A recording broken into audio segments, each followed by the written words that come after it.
Sound Stories, a tour of onomatopoeia across languages. Hello, language explorers. Today, we're taking a fascinating journey into the world of onomatopoeia, specifically comparing onomatopoeic words in different languages. Onomatopoeia is a fun and interesting part of language, and it's particularly important in conversations because it brings our words to life. By the end of this video, you'll be able to identify and use onomatopoeic words across different languages, not just in English. Onomatopoeia is the process of creating a word that phonetically imitates or suggests the sound that it describes. It's like a sound effect that you can find in a conversation or a text. In English, examples of onomatopoeia include words like buzz, sizzle, pop, or hiss. Onomatopoeic words are not universal. They can vary greatly from language to language. This is because the way we interpret and mimic sounds can be influenced by our linguistic backgrounds. Let's take a look at some examples. English: dogs say woof, bees say buzz, and clocks go tick-tock.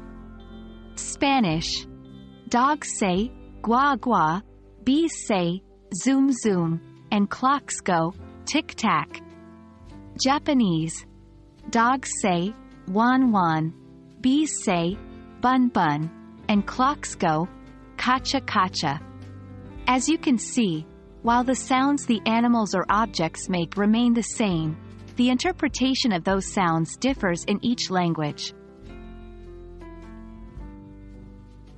Why does this matter in language learning? Onomatopoeia can be a powerful tool in your language learning journey. It makes language more vivid and engaging, helping to improve your listening skills and your pronunciation. Knowing the onomatopoeic words in the language you're learning can also give you insight into the culture and how people think and communicate. Did you know that in some languages like Japanese, there is a rich collection of onomatopoeia that describes feelings and states of being that doesn't even exist in English?